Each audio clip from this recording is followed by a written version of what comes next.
क्या विकास चल रहा है। तोड़ के छोड़ देना, 15 दिन बाद, एक दिन महीना बाद इससे गड्ढा पड़ा हुआ है। और ऐसे आंदोलन व्यर्थ हो जाते हैं और वो मृत प्राय माने जाते हैं। मेरे नजर में वो आंदोलन है ही नहीं।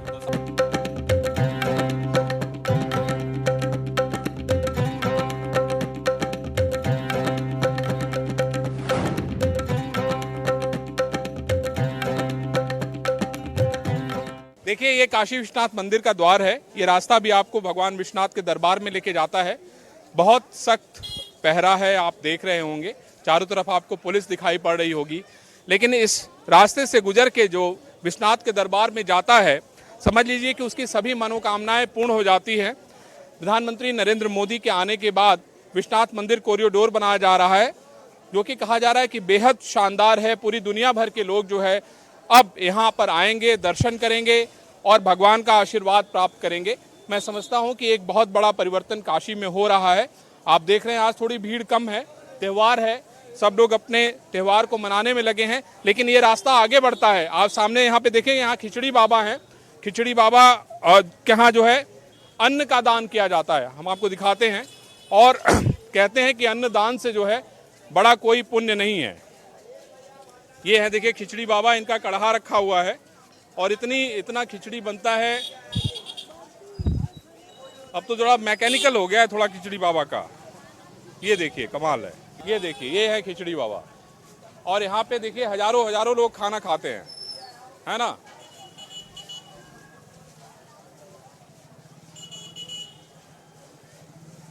इनका नाम ही है खिचड़ी बाबा।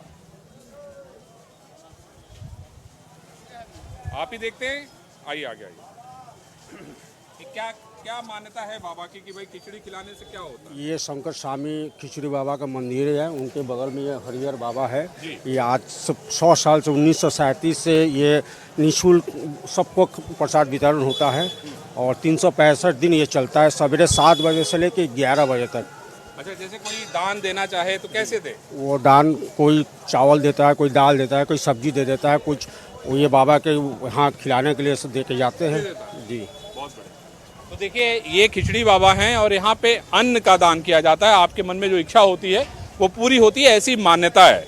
और सैकड़ों सालों से ऐसा ही चला आ रहा है, क्योंकि यही है बनारस, है ना। तो आइए चलिए देखते हैं कि किसके साथ केलपीडी हुआ। ये देखिए, गुरु बृहस्पति भगवान का मंदिर है, बहुत ही पुराना मंदिर है। यहाँ पे भी कहा जाता है कि जो मान्यताएं आप मानते हैं वो पूरा होता है।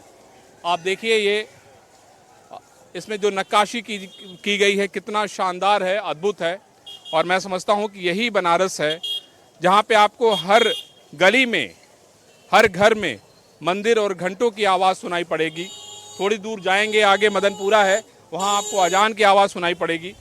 तो कहते हैं कि जो संस्कृति की राजधानी बनारस है वो अपने आप में अद्भुत है। देखिए, दशाश्वमेध का नहा क्या हुआ कि नहा क्या हुआ? जी, नहा क्या नहाए का आज जरूरत आज नहीं, इसी तरह चले आए नहाने के लिए। हाँ, ऐसे ही। तो दुकान दौरी? दुकान चालू है और भी कारीगर हैं। अच्छा, कारीगर? हाँ हाँ जी। कारीगर के भरोसे सब ठीक चला तो? काहे नहीं चलेगा, क्यों नहीं। कारीगर भरोसा नहीं करेंगे, कैसे कारीगर रखेंगे। तो आपको क्या लगा क्या होने वाला हो? मतलब ठीक काम हो तो सरकार ठीक काम करत हो, नहीं करत हो, नहीं कर, ठीक काम करत हुआ। सभी तो लोग तो सही काम कर रहे हैं जी। नहीं करते अगर तो फिर दिखता कैसे? दिख रहा है तभी तो बोल रहे हैं। दिख रहा है तो बोल रहे हैं जी। तो मतलब सब ठीक चला था। आप लोग कुछ कहेंगी? हम लोग क्या कहें सर। ये भाई, अब आप लोग की वोट देने जाती है कि नहीं आती? जी, अभी हम लोग की तो शादी हो गई। ये मेरे नहीं, मेरे हस्बैंड ने वो। तो समझ गया जी। लेकिन इसके ऐसा तो नहीं कि ये कहते हैं कि आपको वोट दूसरे भी देना है? नहीं सर, नहीं सर, ऐसा बात नहीं है। ऐसा नहीं है ना? जी नहीं। चलिए ठीक है। आप कुछ कहेंगी? नहीं, मैं खा पाऊंगा। क्या कहेंगे बताइए? हम कुछ नहीं कहेंगे ना। हम तो जो है सीनियर सिटीजन के नाते मेरा सुझाव है कि जनता को गैस सिलेंडर सस्ता होना चाहिए और जो सरसों का तेल और महंगाई पर काबू करना चाहिए, तब जनता बीजेपी जीतेगी, नहीं तो बीजेपी हार जाएगी। आपको लग रहा है ऐसा? बिल्कुल बीजेपी हार जाएगी, क्योंकि रसोई गैस जो है इतना ज़्यादा 1000 हो गया है और सरसों का तेल जो है दाम बहुत बढ़ गया है। इससे सारी गृहणियाँ, सारी औरतें बहुत दुखी हैं, बहुत दुखी हैं, बहुत ज़्यादा दुखी। इसलिए भाजपा बीजेपी एकदम और सहारेगी। बीजेपी बहुत, इसको बिल्कुल कम होना चाहिए। इस पर हमारा नहीं, मोदी जी कम करेंगे तब आवे, नहीं तो मोदी जी ना आवे। आने न आने का मतलब नहीं सर जी। महंगाई के ऊपर काबू करें तब सकते हैं सर, बताइए गरीब लोग कहाँ से लाएंगे पैसा कौड़ी, बताइए पैसे वाले हैं उन लोग का तो अच्छा से भरण पोषण हो रहा है जी। तो वही कह रहे हैं महंगाई बहुत ज़्यादा हो गया है, महंगाई की वजह से। एक तो लॉकडाउन चल रही है, कमाई नहीं हो रही है, उसमें इतना महंगाई बढ़ रहा है, तो बहुत दिक्कत है। गरीब लोग कहाँ से लाएगा बताइए, और लोग तो ले आएंगे पर गरीब आदमी कहाँ से ला पाएगा। चलिए आपकी बात अब चली गई, ठीक है। क्या यार क्या बना था, क्या क्या बना? जामुन है, लौटा हो, समोसा हो, कचौड़ी हो, का खइबा। रोज कितना बेच होता? रोज 500-700 रुपया का बस? हाँ बस दिन भर में। यार सवेरे से लग जा रहा है 5 बजे से सुनी रहा है, उसके बाद 500-700 तो हाँ वो नहीं दिन में कितना बेचा जला, इतना ही बेचा जला। क्या पैसा कौन दुलाम 10 रुपया के एक खे। 1,000 तो बेची देते तो अरे 1,000 बेची थे यहाँ का ऐसे बनाई, एसी उसी लगा के यहाँ बैठा लो की क्या से, वैसे ही नहीं लगा। तब 1,000 जामुन बेची अब रोज। ये तो सही, ये वो 10 रुपया के एक खे। लौंग लता, लौंग लता, समोसा और खस्ता, खस्ता, कचौड़ी। क्या बात। तो मतलब अभी जो काम कर रही सरकार वो कैसा कर रही है? यह देखिए ना कल तो रही है, यह विकास हो रहा है, ये विकास है, क्या विकास चल रहा है। तोड़ के छोड़ देना, 15 दिन बाद, एक दिन महीना बाद इससे गड्ढा पड़ा हुआ है, यही विकास है और क्या विकास है, खाली नाम है विकास बस। अपने विधायक जी को कहला कि नहीं तुम? हाँ विधायक जी तो बोले तो थे, क्या करेंगे क्या विधायक जी। बन रहा है, काम चल रहा है, जल्दी होगा प्रोग्रेस। सब गली खराब हुआ है, लोग आने जाने में प्रॉब्लम हो रहा है, सब काम एक साथ विधायक जी करवा रहे हैं। अरे स्टेप बाय स्टेप करवाइए, सब गली खराब है, रोड खराब है, यही स्थिति है रोड का, यही विकास हो रहा है। विधायक जी कहते हैं कि ऐसे स्टेप बाय स्टेप काम हो, स्टेप बाय स्टेप होगा, तो कहला कि हम स्टेप बाय स्टेप क्या देते हैं? बस 5 साल बाद हम अपन चलाई, 5 साल तक हो गल तो बाद हमारा चली। यानी मतलब यहाँ KLPD हो गया एकदम एकदम हैं? एकदम यानी KLPD मतलब कच्चा लीडर अगर चुन लेना ना तो तुरंत में संगे धोखा होगा। हो गल, अब ना हुई दोबारा ना, एक के बार ना भल। एक के बार वेल। हाँ देखिए हम चाय पे एक तरीके से चर्चा यहाँ कर रहे थे, लोगों की हमने बातें सुनी। अब यहाँ से आगे बढ़ेंगे तो दशाश्वमेध घाट है, और सामने ये घाट है जहाँ पे प्रधानमंत्री नरेंद्र मोदी जब पहली बार चुनाव जीत के आए थे तो उन्होंने माँ गंगा की आरती करते हुए कहा था कि माँ गंगा ने उनको बुलाया है, और उसके बाद से प्रधानमंत्री लगातार यहाँ से सांसद हैं। निश्चित रूप से काशी का विकास हो रहा है, लेकिन जो जनप्रतिनिधि हैं, जो लोकल लोग हैं, उनको भी बहुत कुछ करने की जरूरत है। नहीं तो जनता को सभी लोग जानते हैं, जनता उनके साथ KLPD कर देगी और उनको पता भी नहीं चलेगा। देखिए हम दशाश्वमेध घाट पे हैं, और ये वही जगह है जहाँ पे प्रधानमंत्री नरेंद्र मोदी जब पहली बार चुनाव जीत के आए थे तो उन्होंने इसी घाट से कहा था कि ना मुझे भेजा गया है, ना मैं आया हूँ, मुझे माँ गंगा ने बुलाया है, मैं माँ का बेटा हूँ। और शायद प्रधानमंत्री नरेंद्र मोदी अपने उस कर्ज को उतारने की कोशिश कर रहे हैं जो उन्होंने यहाँ पे प्रण लिया था, जो लोगों से उन्होंने कहा था, देश से कहा था, दुनिया से कहा था, और शायद लोगों का जो उल्लास है वो यहाँ पर देखते बनता है। बहुत सारे लोग हैं यहाँ पे, बहुत दूर दूर से लोग आए हैं।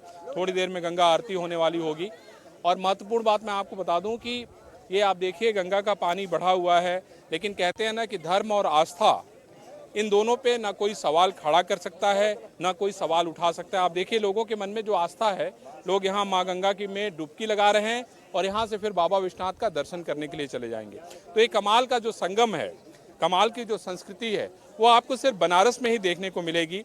और शायद यही कारण था कि प्रधानमंत्री नरेंद्र मोदी ने बनारस को चुना, जहाँ से उन्होंने चुनाव लड़ने का काम किया।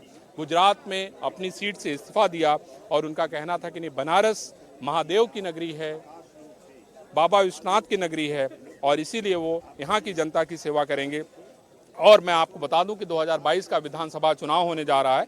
लोगों के मन में गजब का उत्साह है, लोग कह रहे हैं कि बनारस बदल रहा है, और उनको लगता है कि अगर ऐसे ही प्रधानमंत्री नरेंद्र मोदी के विश्वास और आस्था और ताकत से सरकार चलती रहेगी तो निश्चित रूप से बड़ा बदलाव आपको देखने को मिलेगा। देखिए बनारस में पूरी दुनिया के लोग आते हैं, भारत के भी अलग अलग शहरों के लोग आते हैं। हमारे साथ अमेठी के लोग बैठे हुए हैं। अमेठी जहां पर पहले गांधी परिवार का शासन हुआ करता था, आज वहां से स्मृति ईरानी सांसद हैं, मेंबर ऑफ पार्लियामेंट हैं। आप मुझे बताइए बनारस आने का कोई खास वजह? नहीं सर, हम लोग आए थे, एक टूर पे आए हुए हैं। अच्छा। तो बस आरती देखने आए हुए हैं बस। तो आपको क्या लगता है बनारस बदल रहा है? सर मेरा तो पहला ट्रिप पर जो हमने सुना है वो तो आदमी कहता है कि बदल ही रहा है। बदल रहा है? हाँ। आप कहाँ मध्य प्रदेश से आए? जी हाँ, मध्य प्रदेश रीवा जिले से हैं सर। अच्छा जी। तो बनारस आपने देखा, कहाँ गए थे आप बनारस? बनारस बस यही मेन मुद्दा था सर, गंगा माता की आरती देखना। जी सर। तो बाबा का दर्शन किया आपने? बाबा का दर्शन, आरती करने के बाद बाबा का दर्शन होगा। बाबा का दर्शन, बिल्कुल सर। क्या कहना चाहेंगे यहाँ के लोगों से? यहाँ सारी चीजें आप देख रहे हैं। जी, काफ़ी अच्छा लगा सर यहाँ आके। अच्छा लगा? बिल्कुल सर। और काफ़ी कुछ बदलाव भी हो रहा है। जी जी जी। हम तो खैर इसके पहले नहीं आए हैं, लेकिन ये सुन रहे हैं कि काफ़ी कुछ बदलाव हो रहा है सर। जी सर। देखिए, ये बहुत महत्वपूर्ण है कि व्यक्ति इस बात का अगर एहसास करे कि बदलाव हो रहा है तो निश्चित रूप से एक बड़ा परिवर्तन दिखाई देगा।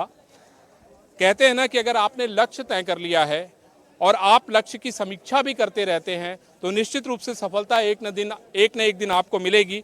और शायद यही सबसे बड़ी किसी की ताकत होती है। और मेरा मानना ये है कि 2022 का चुनाव सभी दलों के लिए अग्नि परीक्षा है। उस परीक्षा में पास तो वही होगा जो जनता का विश्वास हासिल करेगा। नहीं पास होने वाले लोग अगर जो बड़ी बड़ी बातें करते रहे हैं, जो अभी कर रहे हैं, उनको काम करके दिखाना पड़ेगा। चाहे हम राजनीतिक दलों की बात करें, चाहे जो वर्तमान सत्ता में है उस दल की बात करें, नहीं तो नेताजी के साथ क्या हो जाएगी? KLPD।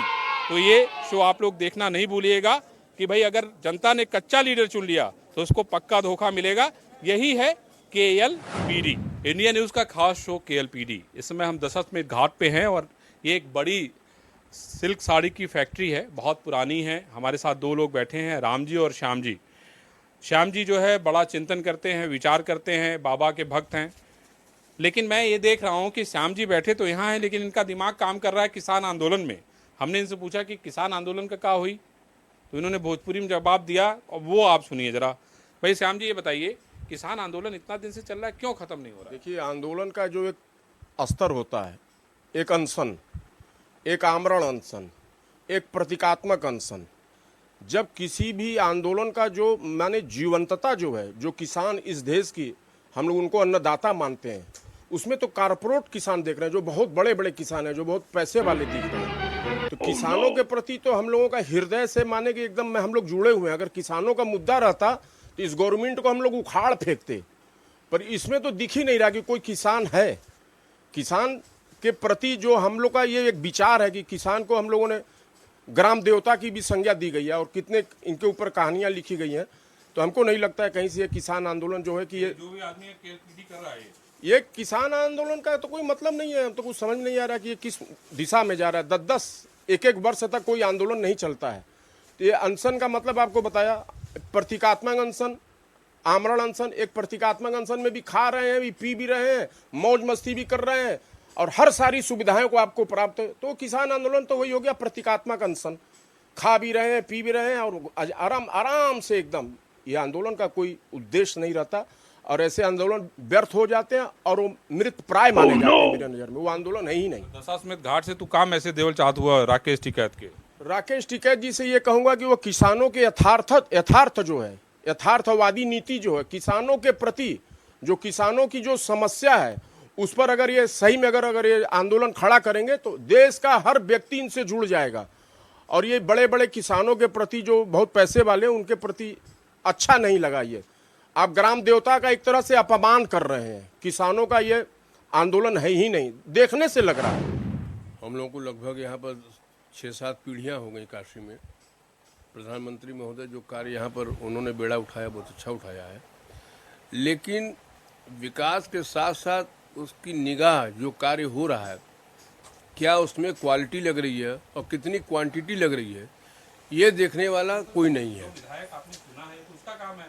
उसका काम है। लेकिन भैया हम लोग यहीं काशी के रहने वाले 24 घंटा में कम से कम 16 घंटा तो रह ही रहे हैं घाट किनारे और सड़कों पर, अपने व्यापार के माध्यम से या परिवार के माध्यम से आ रहे हैं, देख रहे हैं।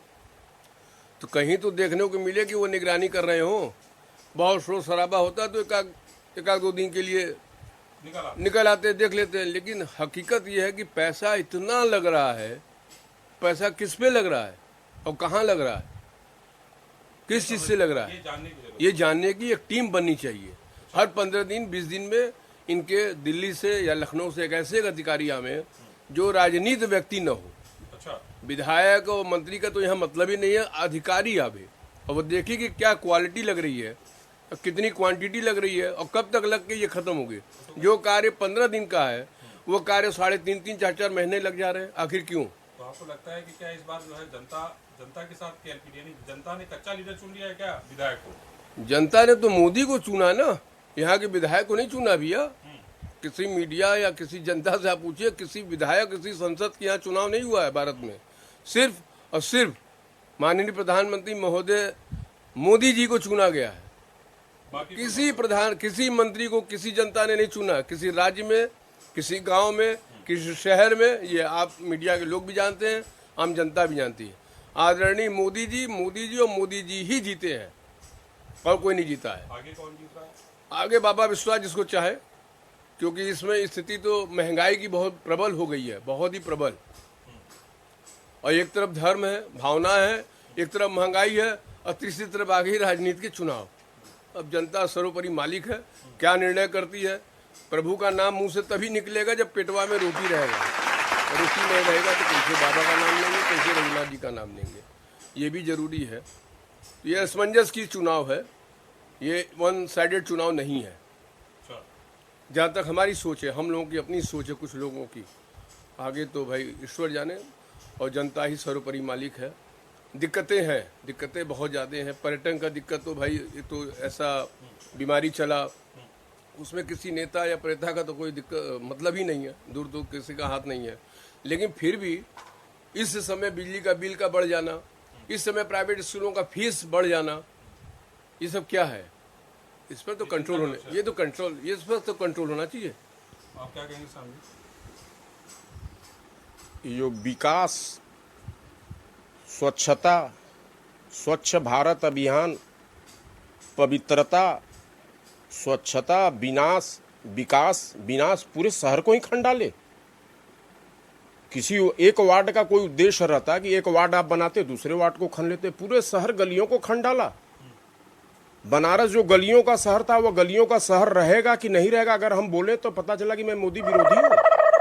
उसमें क्वालिटी क्या लग रही है, क्वांटिटी क्या लग रही है, गलियां कैसे बन रही हैं, शहरों का क्या हालत है, आदमी गिर रहे हैं कि पड़ रहे हैं, कि उसकी गुणवत्ता कहाँ है। सीवर नीचे शाही नाला है, बगल में बिजली का नाला है, पानी जा रहा है, उसके ऊपर से आप लिंटर मार के रोड बना रहे हैं। जब हमारा पाइप टूटेगा तो हम नीचे कैसे जाएंगे? जेम्स प्रिंसेप के नक्शे को अगर ये देख लेते, अंग्रेज के शासन काल में यहाँ के जो अधिकारी थे, उसके अधिकारी शहर का निर्माण कर लेते तो ये शहर स्वर्णिम अक्षरों में हो जाता। आपका स्वच्छता अभियान, स्वच्छता, तो यहाँ का पवित्रता कहाँ जाएगा? कोई व्यक्ति स्वच्छ हो और पवित्र न हो, कोई पवित्र हो तो स्वच्छ, किसको बतावें? के सुन रहा है? एक तो नीलकंठ है तो साक्षात उनका नाम है नील और कंठ, वो तो जहर विषपान कर लिए हैं। मोदी के नाम पर जीते हैं आप। नीलकंठ का कोई व्यक्तित्व तो हम नहीं जानते हैं। मैं किसी का विरोध उनका मैं वो नहीं कर रहा हूँ। मोदी के नाम पर आप जीते हैं भैया।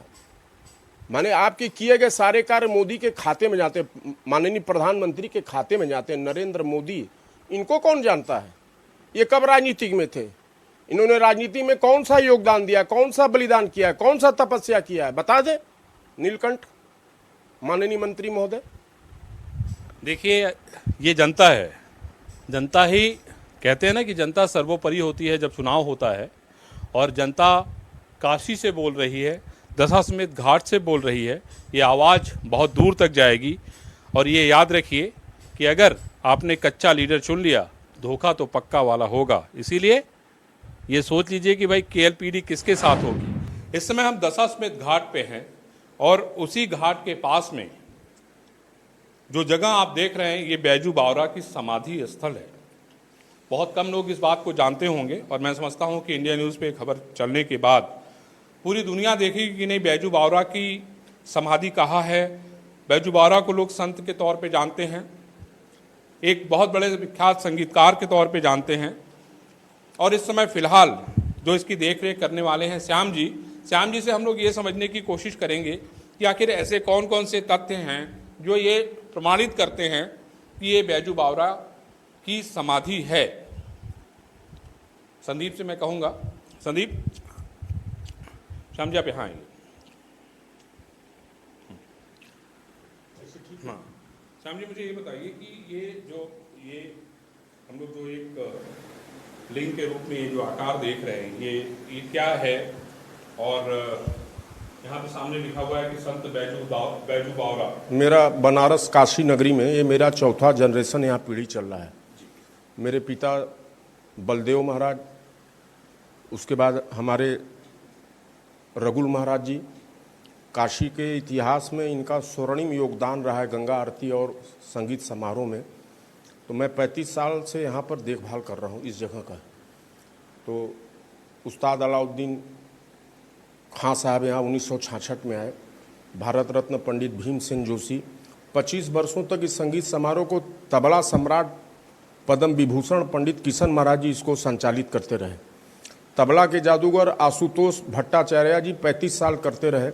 मैंने अपने कार्यकाल में उस्ताद बिस्मिल्लाह खां साहब, भारत रत्न पंडित रविशंकर, भारत रत्न पंडित भीमसेन जोशी जी को बैजू बावरा अलंकरण से सम्मानित किया है। और अनेक महान संगीतकार डॉक्टर सनत कुमार बनर्जी और जैसे बहुत से मनीषी कलाकारों ने इसको प्रमाणित किया है। चूँकि मंदिर या कोई भी समाधि किसी की व्यक्तिगत संपत्ति नहीं हो सकती है, हम यहाँ के सेवक हो सकते हैं। और किसी भी मंदिर का कोई भी, चाहे वह उसका मूल्यांकन के आधार पर नहीं किया जाएगा, वह जनमानस का चीज़ होता है और जनता उसको सहेजे। और अगर उसको और अधिक इसमें और कोई सुंदरता हो सके, चूँकि संगीत की एक परंपरा रही है कि बैजू बावरा के समय में एक राजसी संगीत परंपरा हुई तानसेन के द्वारा, और संत समाज से बैजू बावरा का नाम आता है। उसमें पालुस्कर जी, विष्णु दिगंबर जी जैसे मनीषी संगीतकारों के नाम आते हैं, जो फकीरत के अंतर्गत बाउल संप्रदाय इन लोगों का आता है। तो इन महान महान संगीतकारों ने यहाँ पर अपना योगदान दिया है। तो आपको चूँकि कैसे पता चला कि नहीं ये महान संत, महान संगीत साधक अनेक माने कि जितने काशी के चिंतक व्यक्ति रहे, पंडित पराड़कर जी यहाँ पर आते रहे, बाबू विष्णु पराड़कर जी, पंडित मदन मोहन मालवीय जी, नार्लिकर साहब और अनेक अनेक विख्यात लोगों ने यहाँ पर अपना योगदान किया। शायद मेरा जन्म उस समय नहीं रहा, अखबार की कटिंगें हैं, प्रमाण है। और जनमानस ने इसको अपने ढंग से, मीडिया के लोगों ने और उस समय के वरिष्ठ पत्रकारों ने इस स्थान के बारे में बहुत कुछ लिखा है जो हमारे पास संरक्षित। आपने देखा कि कमाल है ये संगीत, संगीत साधना, संगीत का सम्मान। मैं समझता हूँ कि बैजू बावरा को जो कुछ भी कर दिया जाए उनके लिए वो बहुत कम है, क्योंकि उनकी जो साधना है, जो उन्होंने देश और दुनिया को दिया है, वो अकल्पनीय है। मेरा ये मानना है कि जिस तरीके से इस समाधि की रक्षा की जा रही है, उसको बचाया जा रहा है, इसका संरक्षण किया जा रहा है, मैं समझता हूँ बहुत सारे लोगों को इससे जुड़ना चाहिए। क्योंकि बैजू बावरा महान संगीतज्ञ होने के साथ साथ भारत के संस्कृति के प्रतीक हैं।